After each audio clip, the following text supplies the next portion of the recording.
Assalamualaikum warahmatullahi wabarakatuh.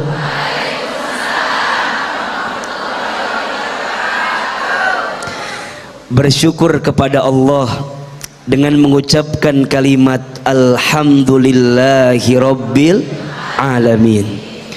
Bersolawat kepada Rasulullah Sallallahu Alaihi Wasallam dengan mengucapkan kalimat Allahumma salli ala Sayyidina Muhammad Sallallahu Alaihi Wasallam wa ala alihi wa sahbihi ajma'in, amma ba'du.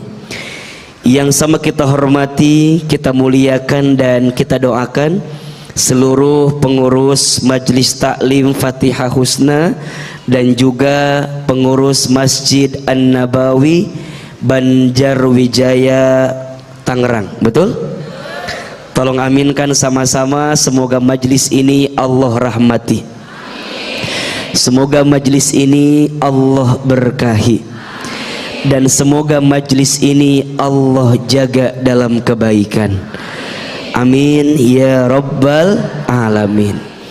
Bunda, Teteh, sayang, semua yang hadir pagi ini, apa kabar semuanya, sehat? Coba kurang keras jawab alhamdulillahnya ini ya. Seperti lagi banyak masalah kelihatannya ini. Apa kabar semuanya? Sehat badannya? Alhamdulillah. Sehat keluarganya? Sehat dompetnya? Dari suaranya ada penyesalan yang sangat dalam itu ya. Siapa yang tahun ini hidupnya mau lebih baik? Siapa yang tahun ini hidupnya mau lebih bahagia? Siapa yang tahun ini hidupnya mau tambah berkah?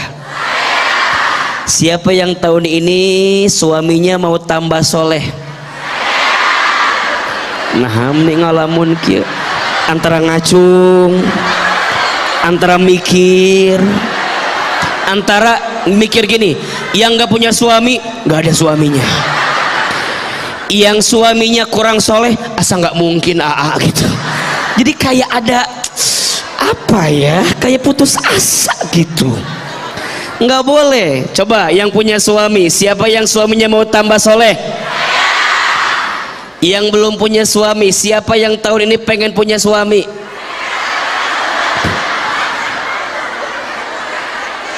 Jangan ragu, jangan khawatir.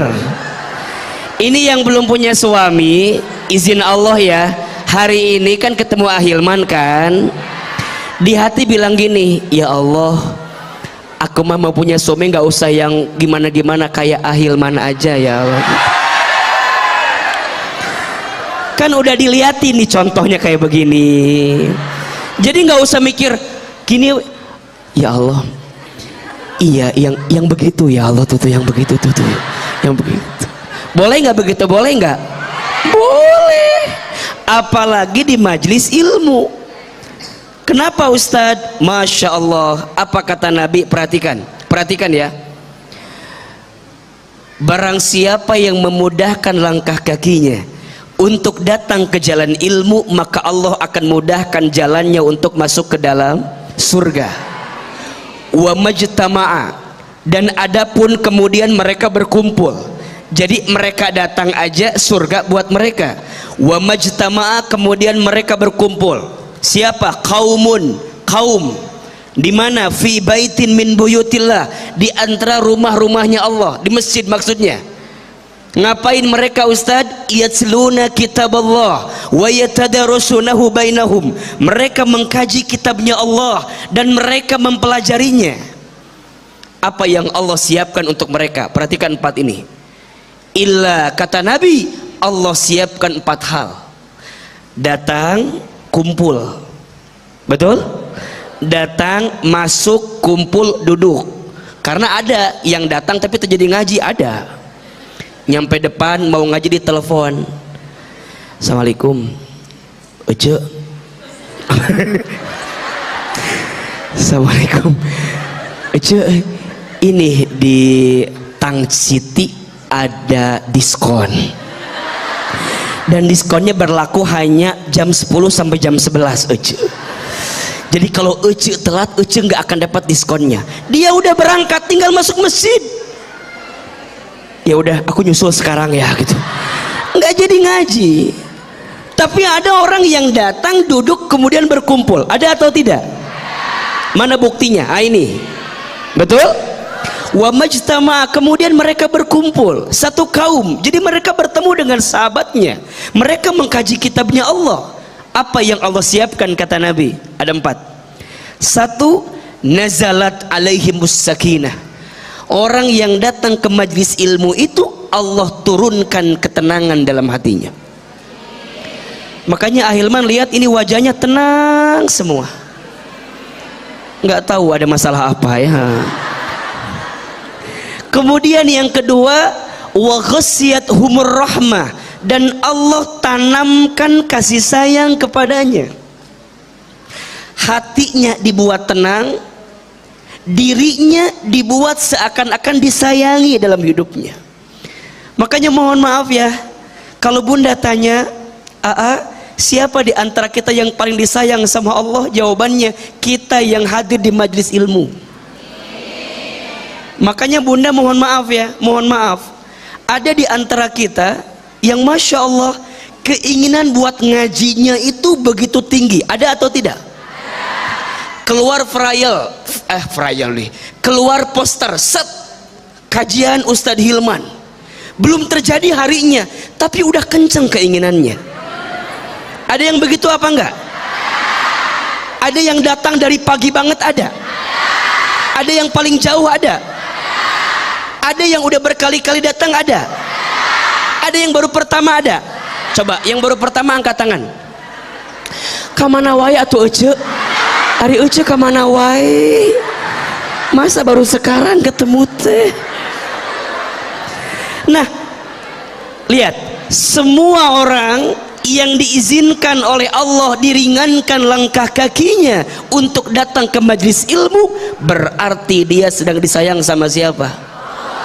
Makanya mohon maaf kalau Bunda tanya, kenapa ya Bunda yang dipilih untuk ngaji seperti ini?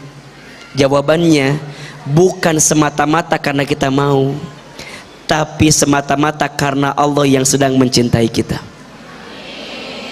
Makanya mohon maaf kalau hari ini ada yang ngerasa lagi tersakiti, lagi terluka, lagi ngerasa bahwa hidup aku tuh berat banget. Hidupmu gak seberat itu, badanmu mungkin yang berat ya. Enggak. Hidupmu tidak seberat itu, betul? Yang berat itu cara pandangmu terhadap masalah yang kamu miliki. Makanya tidak ada masalah dengan masalah, yang sering jadi masalah cara kita menyikapi masalah. Catat ya, status hari Kamis itu ya. Tidak ada masalah dengan masalah, yang sering jadi masalah cara kita menyikapi masalah. Betul?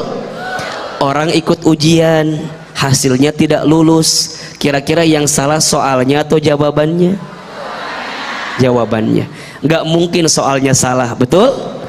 Bunda punya masalah, yang salah masalahnya atau sikapnya? Sikap Bunda untuk healing datang ke majlis ilmu itu luar biasa, karena tidak ada yang paling mencintaimu kecuali Allah Subhanahu wa Ta'ala. Makanya belajar tuh kalau lagi datang di majlis ilmu, ngusapin dada kita, ya Allah makasih ya Allah, Engkau sampaikan aku ke tempat ini ya Allah, gitu. Wa ghasyiyatuhumur rahmah, Allah tanamkan kasih sayang. Gak sampai di situ, wa khaffathumul malaikah, di majlis ilmu itu ada malaikat yang berhimpun. Masya Allah, saking berhimpunnya malaikat itu berdesak-desakan ingin hadir di majlis ilmu. Maka sunnahnya kalau ngaji jangan renggang, harus saling berdekatan, karena ternyata setiap lutut bertemu dengan lutut yang lainnya menghapuskan dosa di antara keduanya.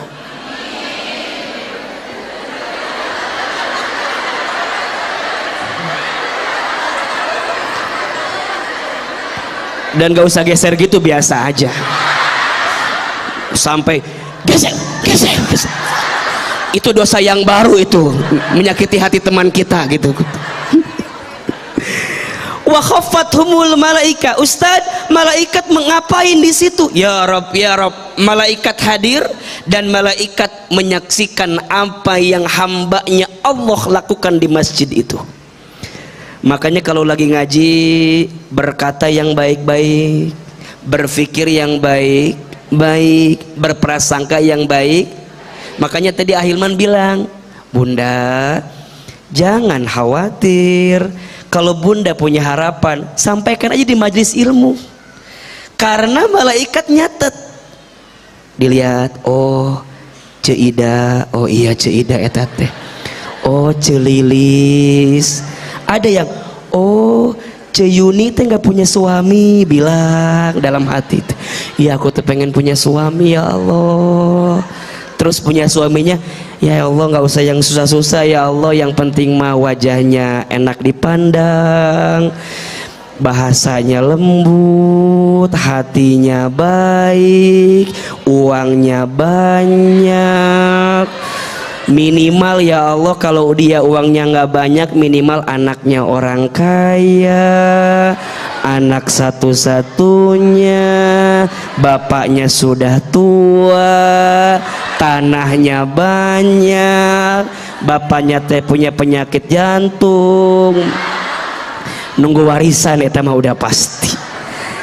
Wa khaffathumul malaika, malaikat berhimpun, masya Allah. Dan yang terakhir perhatikan, wa dzakarohumullahu fiman indah, dan Allah akan menyebutkan nama yang datang di majlis ilmu itu, dibanggain sama Allah. 4.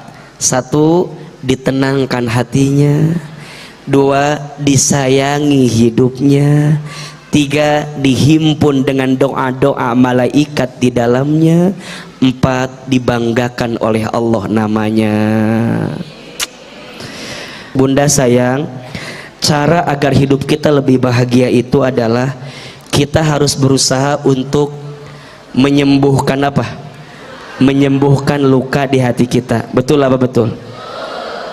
Bunda perhatikan ke depan ya. Manusia itu hidup setidaknya akan mengalami 3 waktu. Berapa waktu? 3. Manusia itu hidup setidaknya akan mengalami 3 waktu atau 3 masa. Oke. Yang pertama, ada yang disebut dengan masa lalu. Apa namanya? Masa lalu. Yang kedua, ada yang disebut dengan masa sekarang, masa kini. Dan yang ketiga, ada yang disebut dengan masa depan. Oke. Ada berapa masa? 3. 1 masa lalu, 2 masa sekarang, 3 masa depan. Yang pertama namanya masa apa? Lalu. Apa itu masa lalu? Segala sesuatu yang telah terjadi, yang telah berlalu.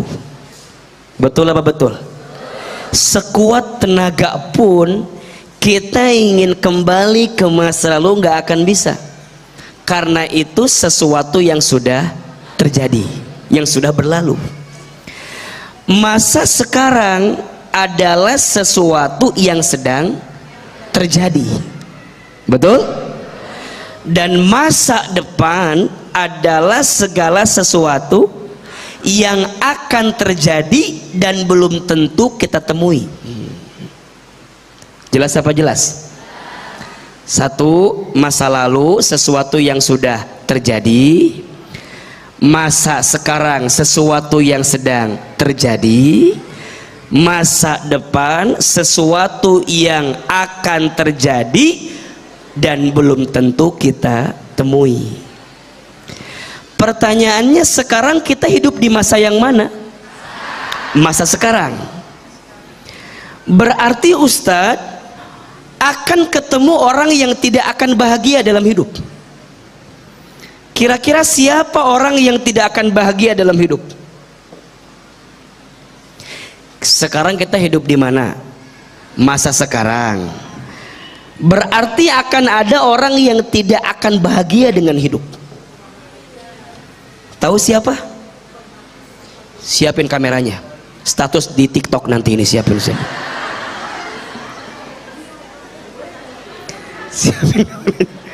Siapin biar nggak diulangi lagi. Siapin ya. Orang yang tidak akan bahagia adalah orang yang masih menghidupkan masa lalunya untuk hidup saat ini, dan orang yang mencemaskan masa depannya untuk hadir saat ini. Saya ulangi, orang yang tidak akan bahagia adalah orang yang masih menghidupkan masa lalunya untuk hadir saat ini, dan orang yang mencemaskan masa depannya untuk hadir saat ini. Maka rumusnya, jika ingin bahagia, jangan terlalu gelisah dengan masa lalu, jangan terlalu khawatir dengan masa depan. Nikmatilah dan jalanilah hari ini, karena sekarang kita sedang hidup di saat ini. Status hari Kamis malam Jumat itu. Coba saya mau tanya, orang yang masih menghidupkan masa lalunya untuk hadir sekarang, capek atau tidak? Mending kalau masa lalunya membahagiakan, masih oke lah, masih bisa lah. Tapi yang paling sakit, yang paling gak enak, udah masa lalunya bikin sakit, dia masih hidupkan saat ini, maka yang terjadi pasti tambah sakit. Betul apa betul? Masa lalunya tidak bahagia, tapi dia masih hidupkan sampai sekarang, maka yang terjadi hidup sekarang akan tambah tidak bahagia. Betul? Makanya kalau ada orang yang bilang gini, aku mah begitu berat ya hidup itu. Terus saya tanya, beratnya kenapa? Ada, aku mah punya masa lalu yang buruk, dan itu teh masih hadir terus dalam hidup aku. Terus saya tanya, yang mengizinkan hadir siapa? Tuing. Coba, yang masih mengizinkan hadir itu siapa? Kan kita sendiri, betul nggak? Sekarang ada dua pilihan. Masa lalu kita ada yang baik, ada yang nggak baik, betul? Ada yang nyenengin, ada yang nggak nyenengin, ada yang ngebahagiain, ada yang nyedihin. Pertanyaannya, kita mau pilih yang hadir yang mana? Yang nyenengin apa yang nggak nyenengin? Kan harusnya yang kita pilih yang nyenengin. Terus kenapa kita harus masih memendam yang nggak nyenengin itu? Janganlah merasa jadi orang yang paling terluka. Janganlah jadi orang yang merasa paling tersakiti, karena nyatanya kita tersakiti yang mengizinkan siapa? Kita juga. Bunda bilang gini, tapi aku tuh pengen lupa, aku juga tahu perasaan kamu pengen lupa, tapi kadang rumusnya semakin kita berusaha melupakan, bukan makin lupa, malah makin ingat. Betul nggak? Bunda pengen lupa, lain lupa, malah tambah ingat. Karena yang kita ingin lupain sesuatu yang menyakiti, tapi kita lupa ingat kebaikan yang Allah kasih pada hal yang lain. Maka gimana caranya biar kita tidak berlarut-larut dalam masa lalu yang tidak menyenangkan untuk kita? Yang namanya luka itu kan gak enak, ya kan? Iya gak sih? Yang namanya luka tuh enak gak sih? Enggak kan? Berarti maunya, yang namanya luka itu maunya ya, maunya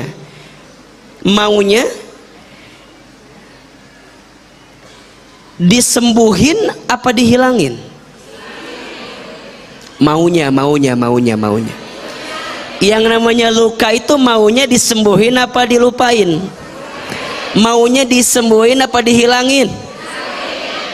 Maunya kan, maunya pasti dihilangin kan, tapi nyatanya nggak bisa hilang. Berarti rumusnya jangan dihilangin karena nggak akan bisa. Berarti apa? Cukup disembuhin. Nah, yang jadi masalah kadang-kadang kita ngotot bukan mau disembuhin, hanya ngotot dihilangin. Ibaratnya begini, bunda jatuh, bunda jatuh, bunda jatuh. Waktu jatuh kakinya terluka, sakit. Di mana sakitnya? Di kaki atau masa di sini? Kan yang jatuh teh kaki, kumaha sih? Bunda jatuh, ada lukanya, sakit. Yang sakit di mana? Di kaki ya. Sekarang pertanyaannya, kalau bunda jatuh ada luka di kaki, yang harus kita lakukan menghilangkan lukanya atau ngobatin lukanya? Yang kita lakukan hilangkan lukanya atau ngobatin lukanya? Bunda mau pakai apapun juga agak susah ngilangin luka, apalagi baru kejadiannya. Berat, Ustaz. Maka perintahnya apa? Perintahnya bukan menghilangkan luka, tapi cukup ngobatin luka. Betul nggak? Jangan berusaha menghilangkan lukanya karena engkau nggak akan mampu menghilangkannya. Cukup menghilangkan rasa sakitnya, perlahan tapi pasti, maka lukanya akan hilang bersama dengan sakit yang kamu rasakan itu. Berarti kalau sekarang kita punya luka di masa lalu, yang harus dihilangkan bukan lukanya, dan luka sudah terjadi. Bunda mau ngotot pengen hilang, udah terjadi. Betul nggak? Ustadz, kenapa ya suami aku tuh begitu tega nyakitin aku? Bunda mau nanya kayak begitu, apakah lukanya kemudian jadi tidak terjadi? Kan tidak, sudah terjadi.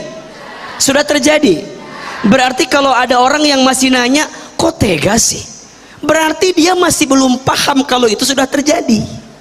Yang ada ujungnya dia akan mengulang luka yang sama di waktu yang akan datang. Tapi kalau dia belajar untuk oke, sudah terjadi, sekarang gimana ya cara menyembuhkan lukanya? Kan begitu kan? Betul apa betul? Bunda mau ngotot pengen, harusnya enggak, harusnya kan enggak gitu kan? Bunda mau bilang harusnya enggak gitu, sudah terjadi kan? Enggak akan mungkin bisa kembali lagi. Maka gimana atuh ya caranya agar kita bisa menyembuhkan luka, bukan menghilangkan luka? Maka Ahilman seringkali membuat dengan kalimat-kalimat yang sederhana untuk kita pahami. Setidaknya ada 4M cara kita menyembuhkan luka di masa lalu. Ada berapa? 4. 1, saya percepat ini, menerima. Apa? Oke, nanti kita bahas.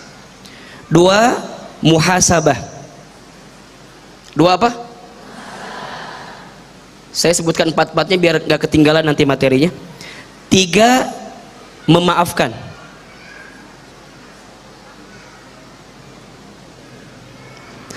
4, mendoakan. Oke. 1 apa? Menerima. 2, muhasabah. 3, memaafkan. 4, mendoakan. Oke, yang pertama apa? Menerima. Untuk semua yang telah terjadi, belajar untuk menerima. bahasa Arabnya ridho. Apa namanya? Ridho. Bahasa Indonesianya menerima. Bunda sayang, ridho, nerima apa yang telah terjadi, karena itu sesuatu yang tidak akan bisa kita ulangi lagi. Sekeras apa kita bilang coba dulu, nggak boleh. Maka Nabi melarang kita mengatakan coba dulu, seandainya dulu, nggak boleh. Untuk yang telah terjadi katakan qadarallahu wa ma syaa fa'ala. Qadarallah wa ma syaa fa'ala. Tu 2 3. Qadarallah wa ma syaa fa'ala. Sudah menjadi ketetapan Allah dan Allah berkehendak itu terjadi. Ingat ya, ini rumus. Faman radiya falahur ridha wa man sakhita falahus sukhtu. Barang siapa yang ridho dengan ketentuan Allah, maka Allah ridho kepadanya. Dan barang siapa yang benci dengan ketentuan Allah, maka Allah benci kepadanya.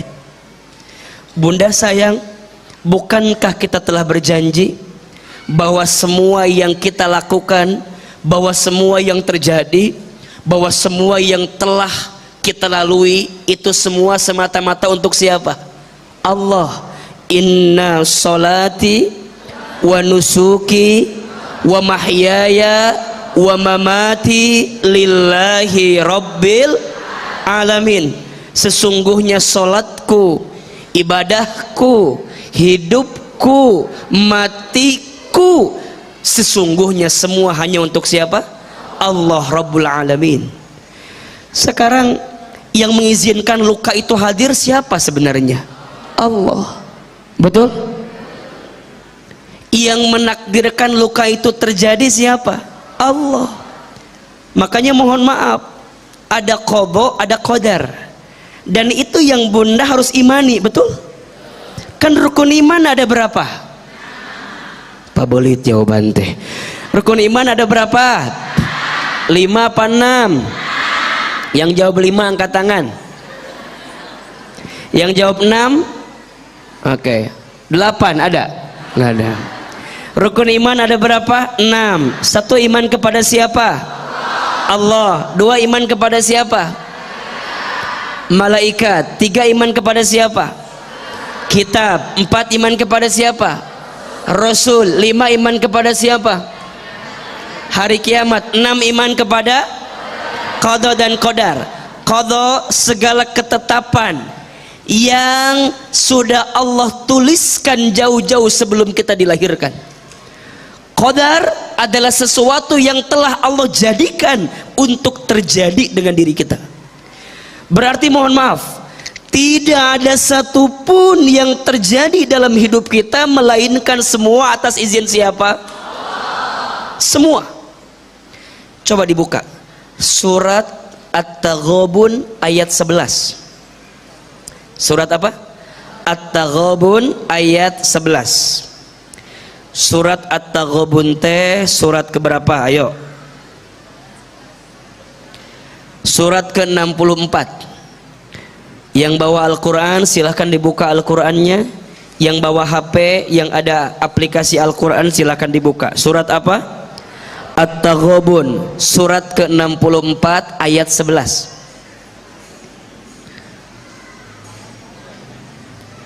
Sudah ketemu belum? Baik. Bunda, teteh sayang, hayati dengan iman ya, perhatikan dengan iman ya. A'udzubillahi minasyaitonirrajim. Bismillahirrahmanirrahim. Ma asaba mim musibatin illa biiznillah. Ma asaba, dan tidak ada satu musibah pun. Mim musibatin, dari sekian banyak musibah. Izin, waktu kita terluka itu musibah atau bukan? Waktu kita tersakiti itu musibah atau bukan? Waktu kita ada yang zolimin itu musibah atau bukan? Kita yakin ya, tidak ada satupun yang menimpa kita rasa sakit yang menimpa kita, illa kecuali biiznillah, telah diizinkan oleh siapa? Oleh Allah. Terus tugas kita apa? Lanjut kalimatnya, wa may yu'min billah, dan barang siapa yang yakin kepada Allah, barang siapa yang beriman kepada Allah, termasuk barang siapa yang ridho, kan, barang siapa yang nerima atas musibah yang terjadi itu, atas luka yang terjadi itu, apa? Yahdi qalbah, maka Allah akan berikan petunjuk ke dalam hatinya. Tuh, wallahu bikulli syai'in alim, dan Allah maha mengetahui segala sesuatu. Maka kalau bunda, teteh mau belajar menyembuhkan luka yang telah terjadi, yang pertama M-nya apa? Menerima. Ridho. Kalau ini semua dikasih dari siapa? Allah. Ridho. Kalau ini semua terjadi atas izin siapa? Allah. Ridho. Kalau ini semua dihadirkan atas maunya siapa? Allah. Dan ini yang harus kita tanamkan dalam hati. Gimana ya biar kita bisa ridho? Kadang susah. Sekarang ridho, besok ingat lagi. Sekarang nerima, besok kepikiran lagi. Ada yang begitu apa enggak? Sekarang pas dengerin ceramah adem, nerima. Pas keluar mikir deui abi teh. Ada yang begitu apa enggak? Bunda pas lihat misalnya di sosmed belajar nerima, iya sih harus ridho sih, tapi kan sakitnya tuh besar, berat. Balikin lagi, tidak ada jawaban, hanya kembali kepada Quran lagi. Maka tolong catat 3 ayat yang insya Allah akan membuat kita makin ridho. 3 ayat dalam Al-Quran yang insya Allah akan membuat kita makin ridho dengan izin Allah. 1, surat Al-Baqarah ayat 216. Surat apa? Al-Baqarah 216. Yang kedua, surat Al-Baqarah ayat 286. Yang ketiga, surat Al-Insyirah ayat 5 dan 6. Masya Allah, ujungnya 6 semua nih. Sudah? Ulangi lagi. Kok tadi kayak iya aja kira ini belum. Ada berapa ayat? 3 ayat. Bismillah ya, dengan izin Allah bunda hayati 3 ayat ini. Mudah-mudahan kita dikasih kelapangan untuk lebih ridho. Lebih ridho dengan ketentuan Allah. 1, surat Al-Baqarah ayat 216. 2, surat Al-Baqarah ayat 286. 3, surat Al-Insyirah ayat 5 dan 6. Oke, saya jelasin sedikit-sedikit ya. Yang pertama surat apa? Al-Baqarah ayat 216.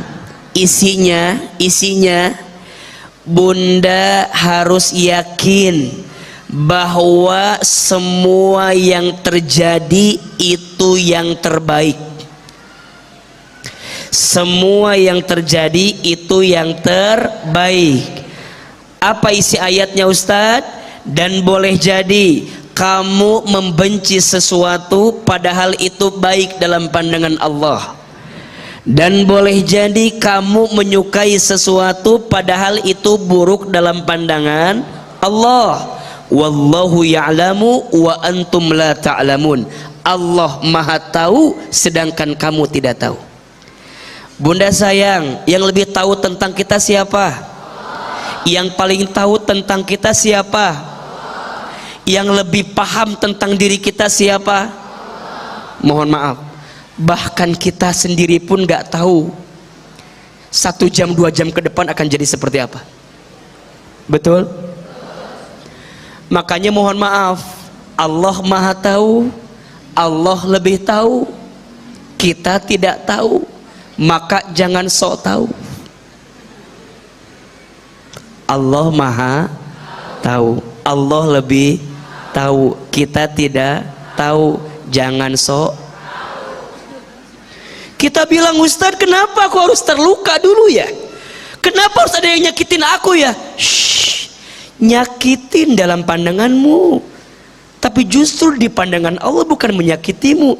Allah sedang menguatkanmu sehingga kamu jadi tahu, oh begitu ya ya, disakiti itu nggak enaknya luar biasa.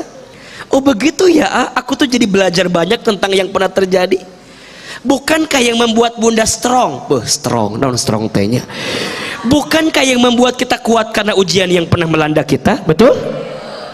Bunda karena udah biasa disakiti jadi biasa aja kan? Naon sih? Bunda yang udah ngalamin sakit itu kan sekarang ketika badai itu datang lagi jadi biasa aja.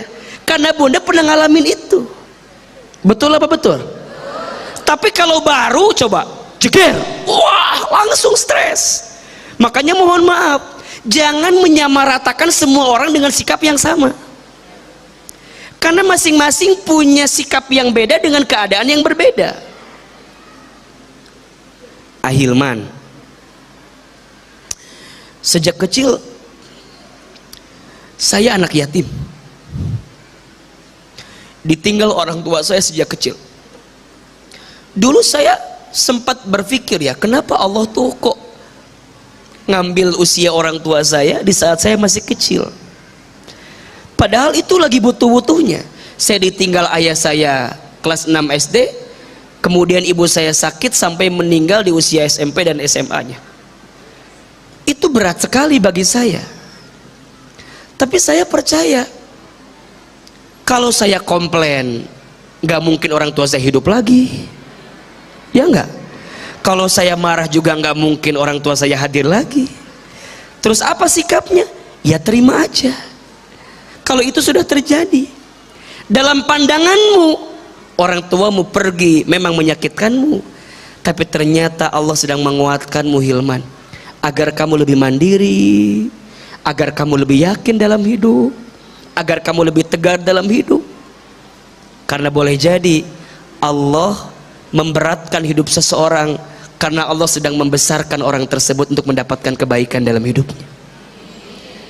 Apa sikap pertama? Nerima.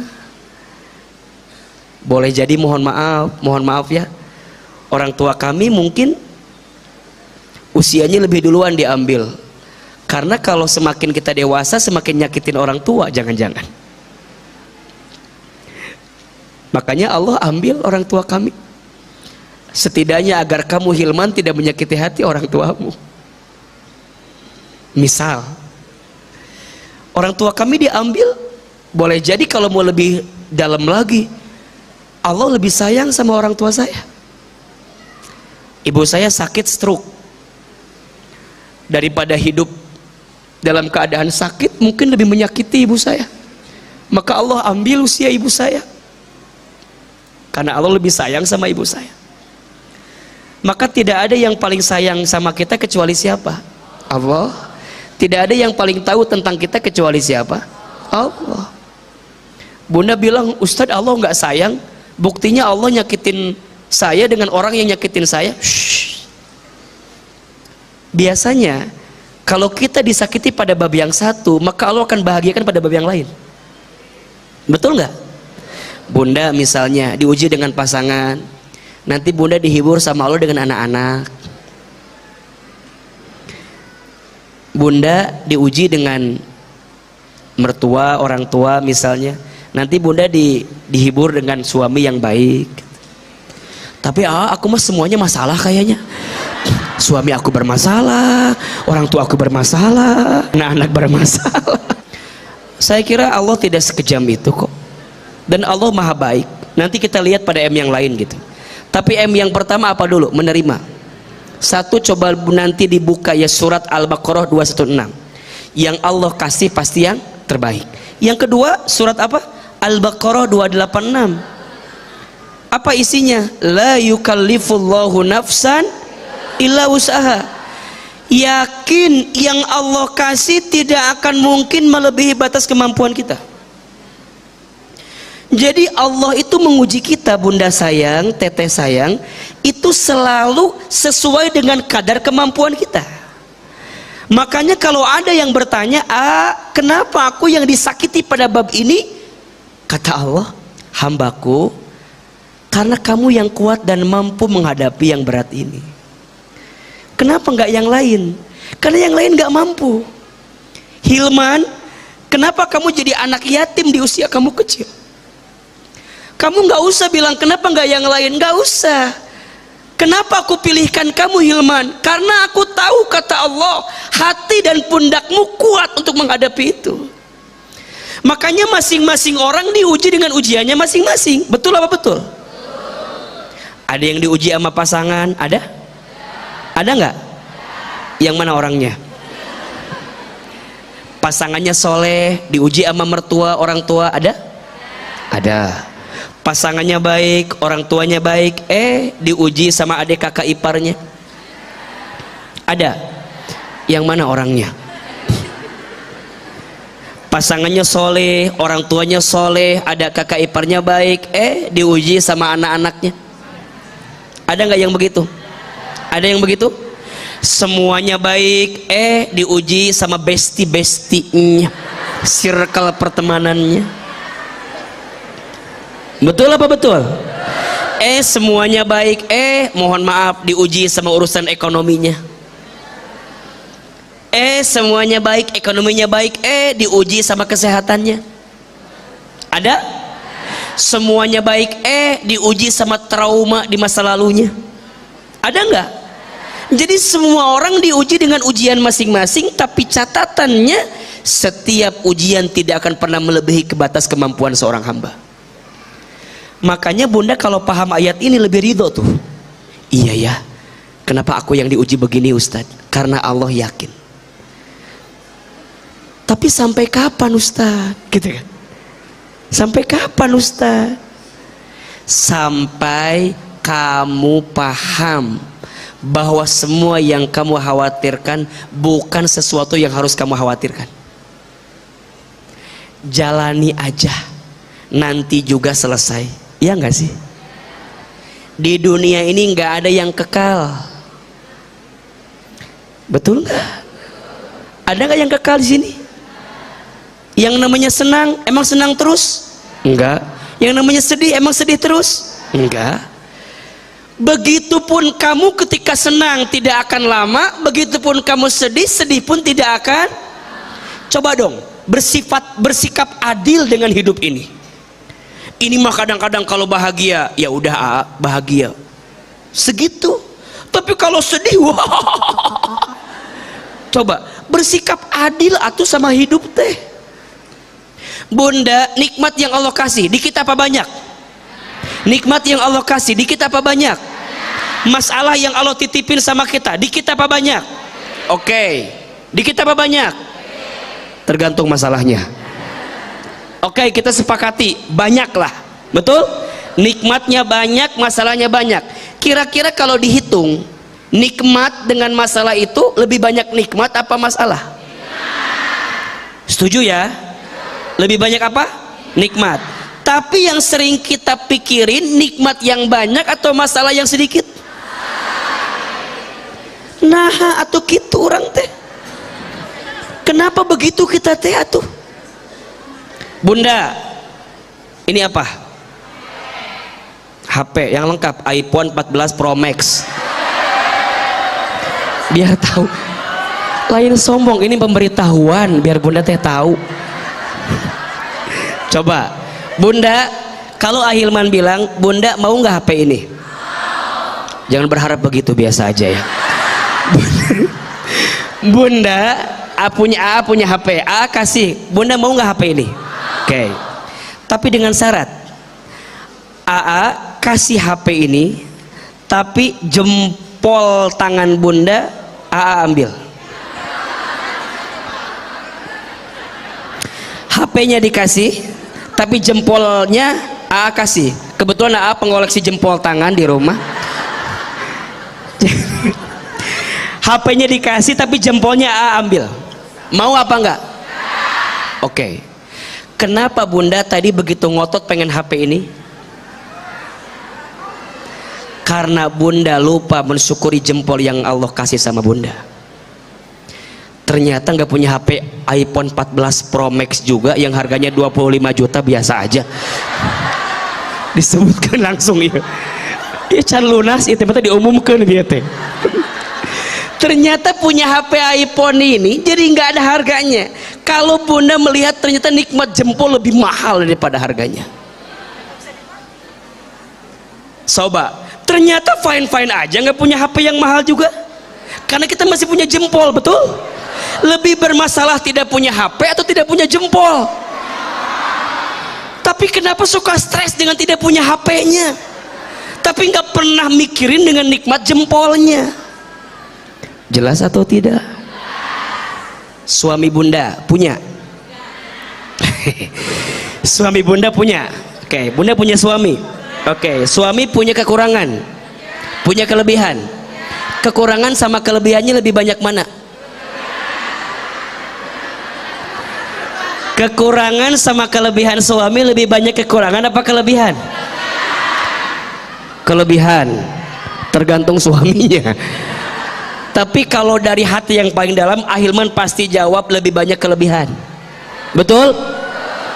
Bunda sayang, selama suami bunda ada, selama suami bunda sholat, selama suami bunda memberi nafkah, bukan urusan banyak atau dikit ya, yang penting cukup.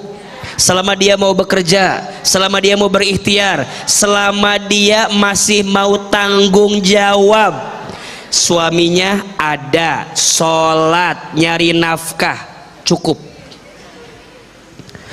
Ganteng relatif, jelek mutlak.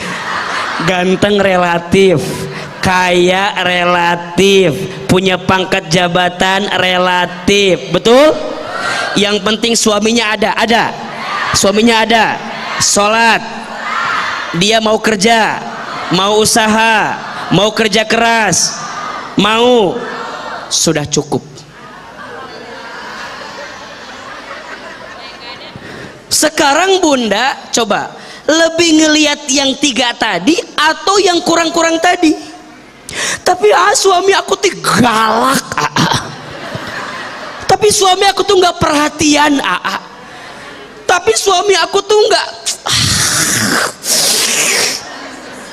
Coba yang enggaknya itu tutup dulu deh. Yang enggaknya tutup. Bunda hadirkan banyak kelebihannya. Bunda yakin kekurangan yang ada pasangan kita Allah titipin ke kita, karena hanya bunda yang siap menerima suami bunda yang seperti ini. Kenapa nggak yang lain? Ustadz, apa nggak ketukar suami saya sama suami orang lain gitu? Kenapa emangnya? Ya perasaan dulu mah nggak minta yang begini, aku teh. Apa ketukar sama suaminya Cida tetangga saya? Dan meni soleh suaminya teh Cida mah nggak kayak suami aku. Shhh. Bunda, kadang sesuatu itu terasa lebih baik karena belum kita miliki. Betul apa betul? Sesuatu itu kadang terkesan jadi lebih baik karena kita belum memiliki. Kayak bunda jalan-jalan ke mall, ada tas bagus, pengen beli apa enggak? Ada uangnya?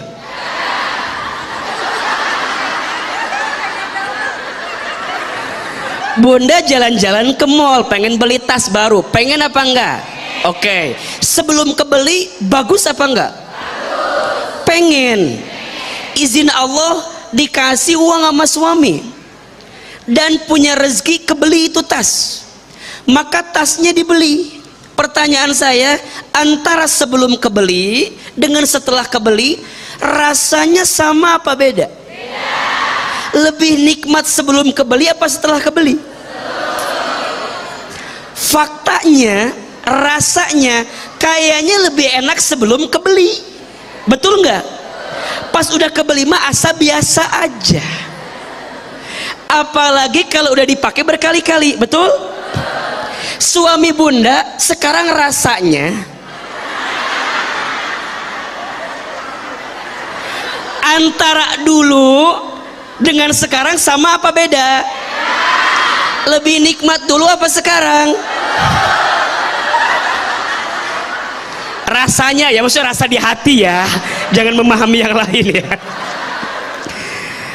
Kenapa ya kok rasanya beda? Karena dulu belum kita miliki, sekarang bunda seolah-olah sudah memiliki. Betul nggak? Handphone iPhone 14 Pro Max yang harganya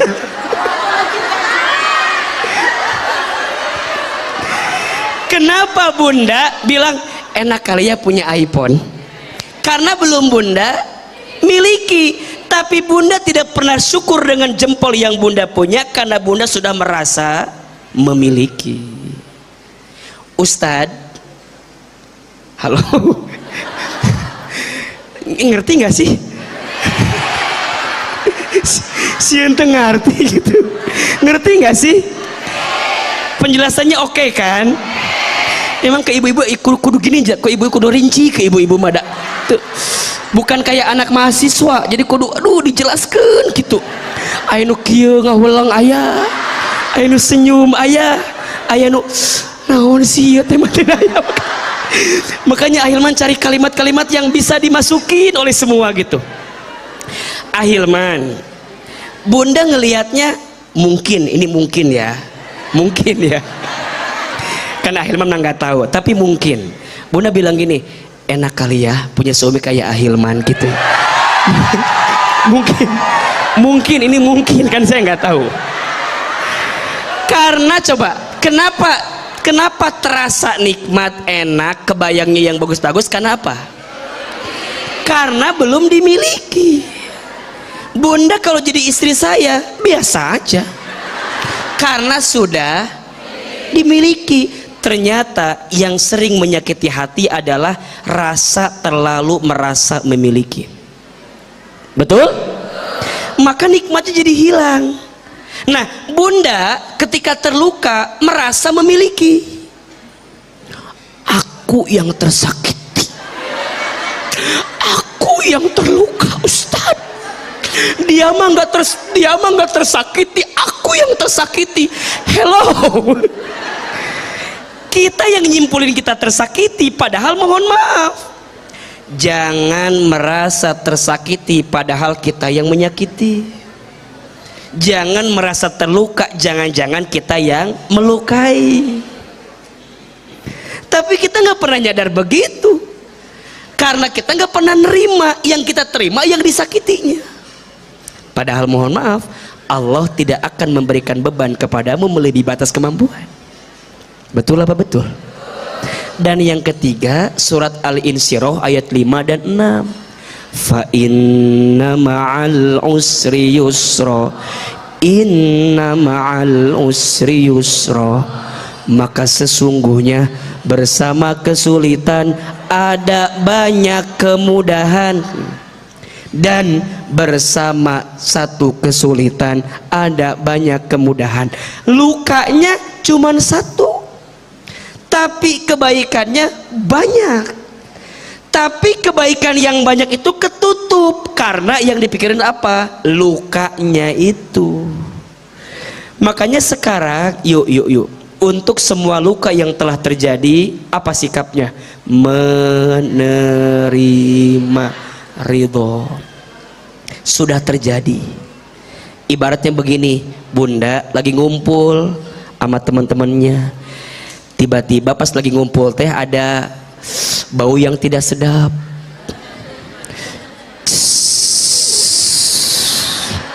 Ada yang buang angin, ada yang kentut. Kira-kira kalau kentut tidak ada suaranya, biasanya baunya biasa aja atau lebih bau biasanya kan? Oke. Ibaratnya itu luka ya, ibaratnya luka, anggap aja itu luka. Ini kebiasaan yang mohon maaf ya, cek mah buat apa gitunya, pas kentut bau.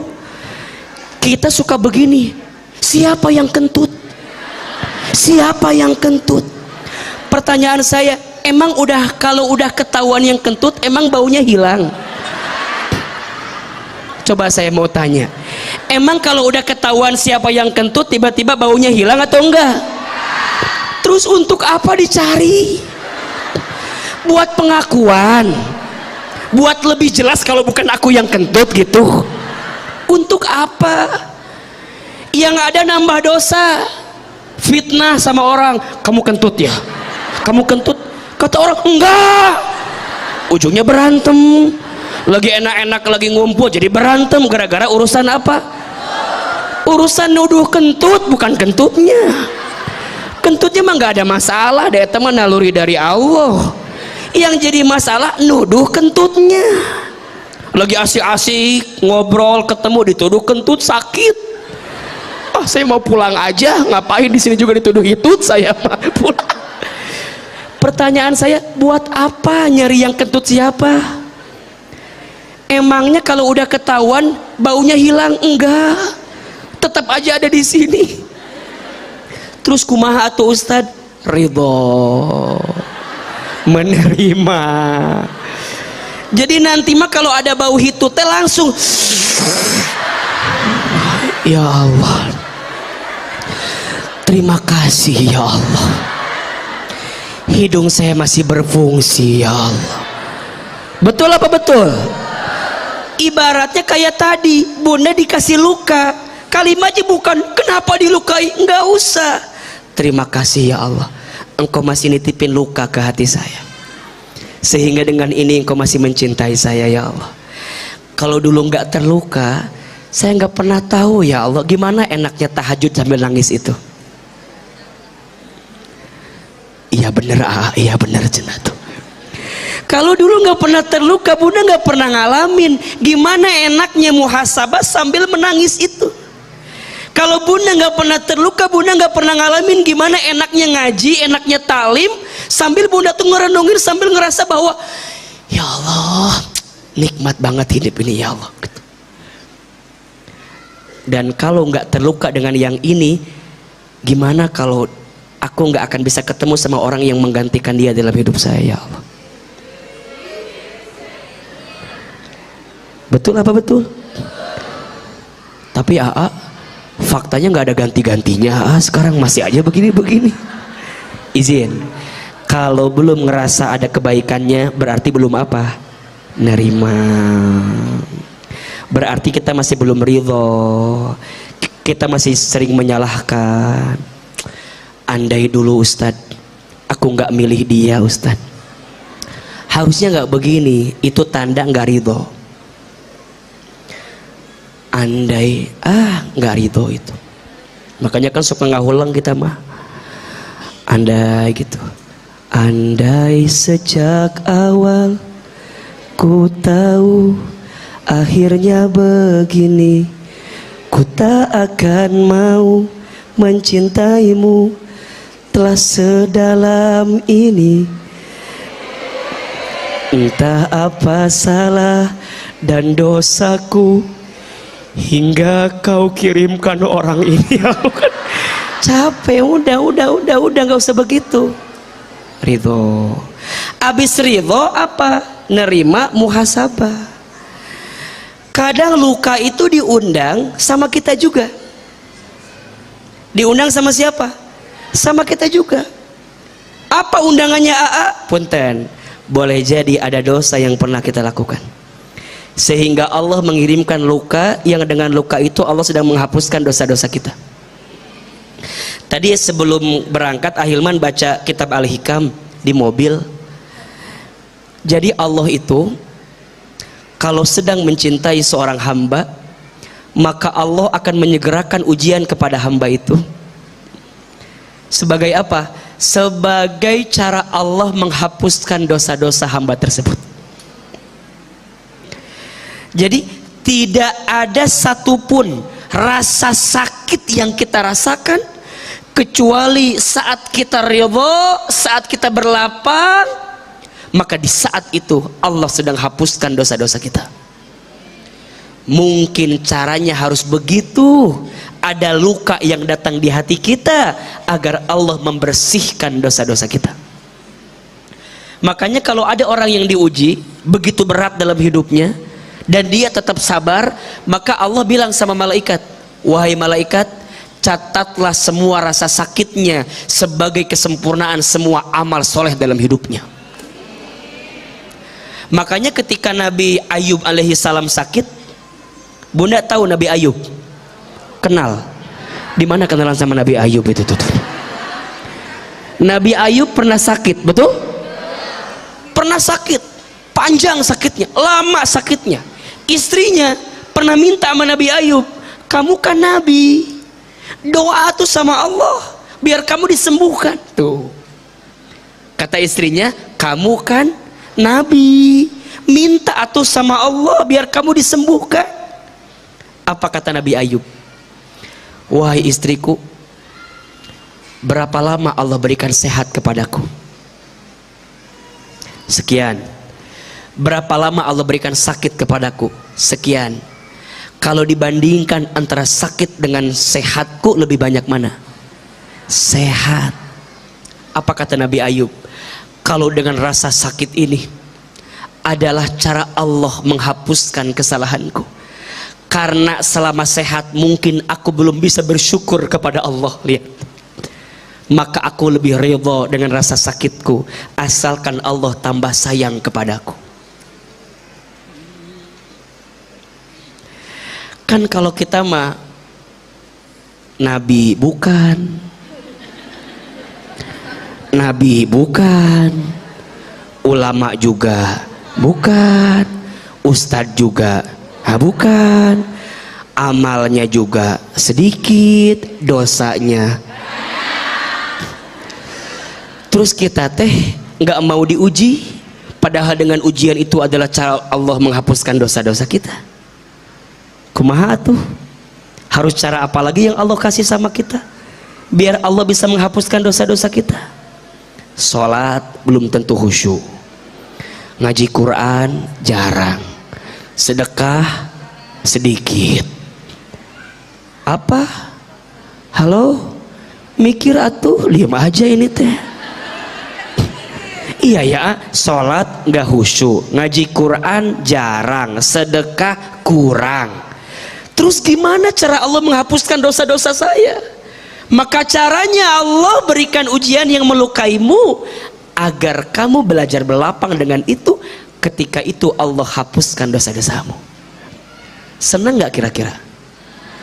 Yang menyakiti, yang disakiti, yang dapat dosa, yang menyakiti apa yang disakiti? Halo, jawab. Yang menyakiti, yang disakiti, yang dosa, yang menyakiti, yang disakiti. Yang menyakiti, yang disakiti, yang dapat pahala, yang menyakiti, yang disakiti. Makanya wajah-wajah Bunda, halo, kalau kita merasa disakiti, tersakiti, berarti sedang disiapin apa? Pahala. Bukankah Allah maha baik? Betul apa betul? Jadi muhasabahi, introspeksi diri. Iya ya Ustadz, mungkin Allah meletakkan hal yang tidak mengenakan untukku, karena ada perbuatan burukku, Allah hapuskan dosa yang buruk ini dengan luka yang datang kepadaku. Selesai. Maka nanti yang ketiga sudah muhasabah apa? Maaf, memaafkan. Memaafkan itu tidak merubah masa lalu, tapi memaafkan mencerahkan masa depan. Status hari Jumat. Memaafkan tidak merubah masa lalu, tapi memaafkan mencerahkan masa depan. Untuk semua luka yang telah terjadi, belajar memaafkan saja. Betul? Maafin diri kita, maafin luka kita, maafin orang yang nyakitin kita. Bunda ingat ya, jangan pernah bilang begini, Ustadz keenakan dia nyakitin saya, nggak dapat balasan apa-apa. Kata siapa? Bunda jangan pernah merasa orang yang nyakitin gak dapat balasan. Dapat.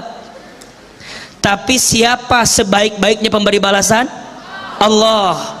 Kalau Bunda ngebalas, buat apa? Bunda kehilangan kesempatan mendapatkan pahala memaafkan. Betul?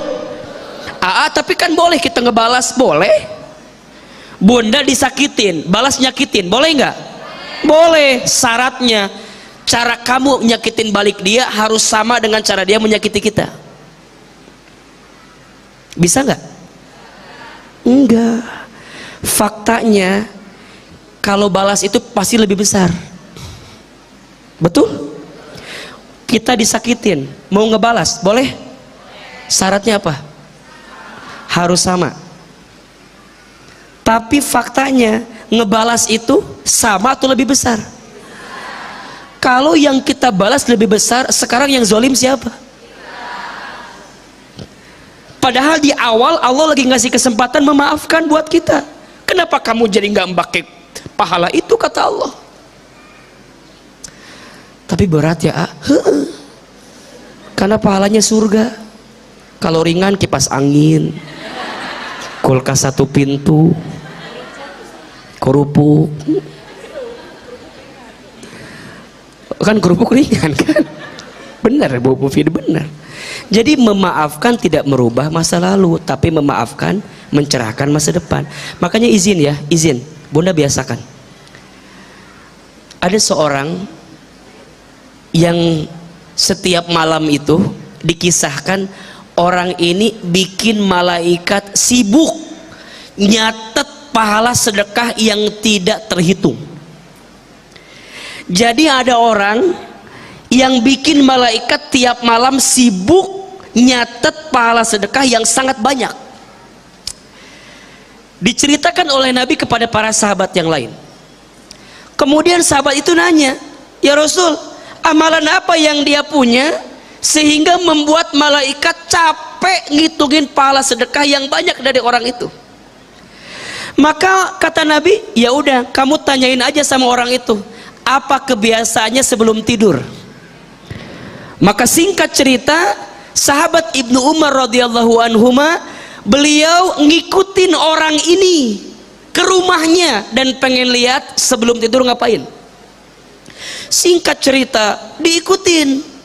Ternyata yang Ibnu Umar lihat kok nggak ada bedanya. Habis sholat isya dia makan, habis makan dia tidur. Kadang habis sholat isya dia beli roti 1, dia tidur. Kalau bicara sedekah, orang-orang miskin hartanya nggak banyak, tapi kata Nabi orang ini bikin malaikat sibuk nyatet sedekah yang begitu banyak. Apa kebiasaannya? Sampai di hari selanjutnya Ibnu Umar nanya sama orang ini, wahai fulan, kata Nabi, engkau tuh bikin malaikat capek ngitungin sedekah setiap malam, emangnya kamu sedekah apa? Dia jawab, sedekah apa ya? Harta saya nggak banyak. Setiap malam kamu lihat aku cuman makan 1 roti. Kemarin aku beli 2 roti, 1 buat saya, 1 buat kamu. Terus sedekah apa tuh yang banyak dari saya, yang bikin malaikat bisa menghitung begitu luar biasa sedekah kamu? Kata Ibnu Umar, coba ingat-ingat apa kebiasaan kamu sebelum tidur. Masya Allah, ternyata orang ini punya kebiasaan. Apa kebiasaannya? Sebelum tidur dia selalu berbisik kepada Allah. Apa bisikannya? Ya Allah, aku maafkan semua orang yang pernah menyakitiku, baik orang yang aku tahu menyakitiku ataupun orang yang aku tidak tahu kalau dia menyakitiku. Sampai dikisahkan dalam riwayat yang lain, orang ini orangnya masih hidup tapi sendal jepitnya sudah sampai di surga. Masya Allah. Apa amalannya? Memaafkan. Tapi berat Ustadz, karena pahalanya surga. Kalau ringan pahalanya kerupuk tadi kipas angin.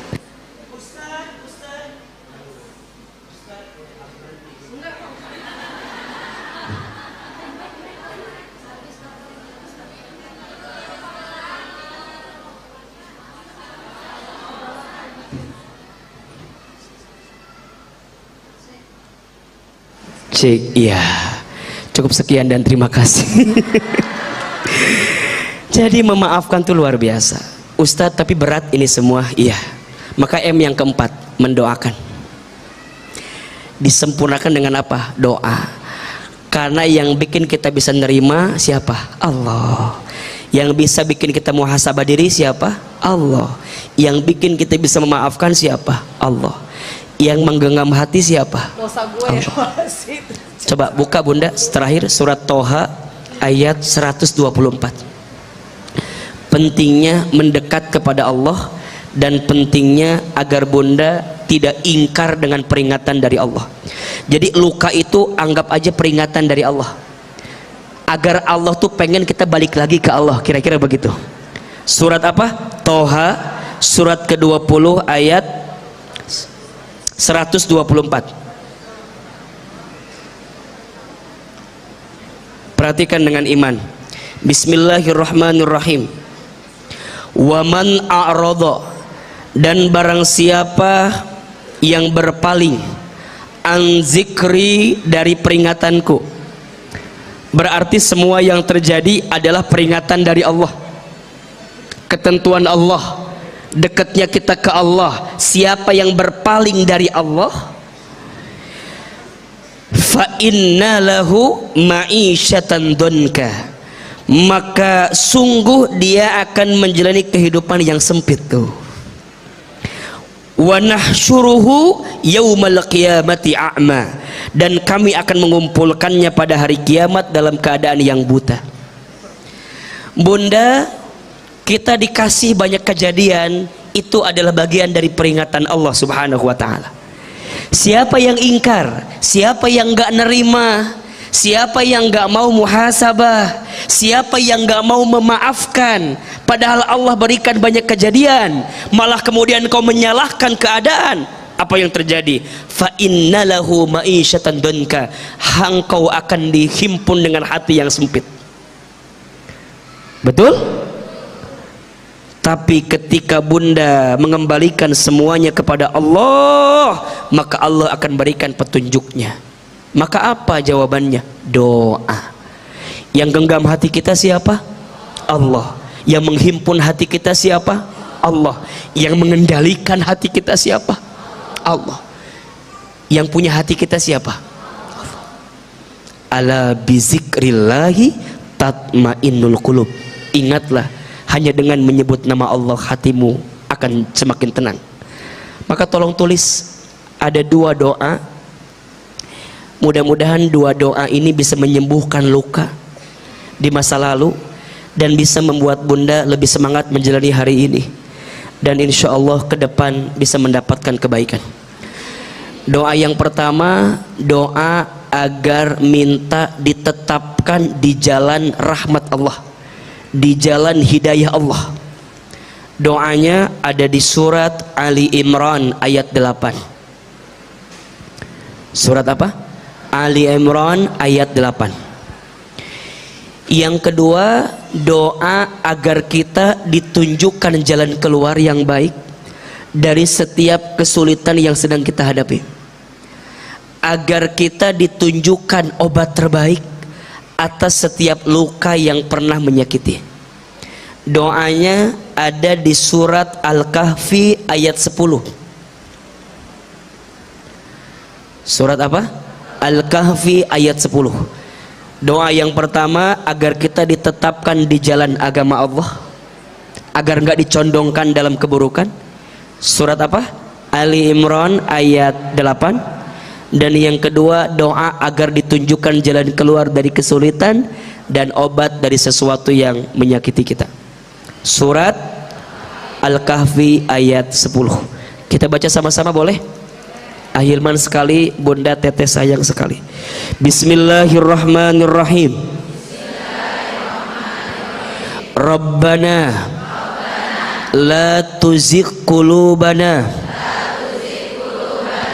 ba'da idh hadaitana wa hab lana min ladunka rahmah innaka antal wahhab. Doa yang kedua, Rabbana atina min lazunka rahmah wa hayyi lana min amrina rasyada. Amalkan doa itu, selipkan doanya setelah selesai sholat.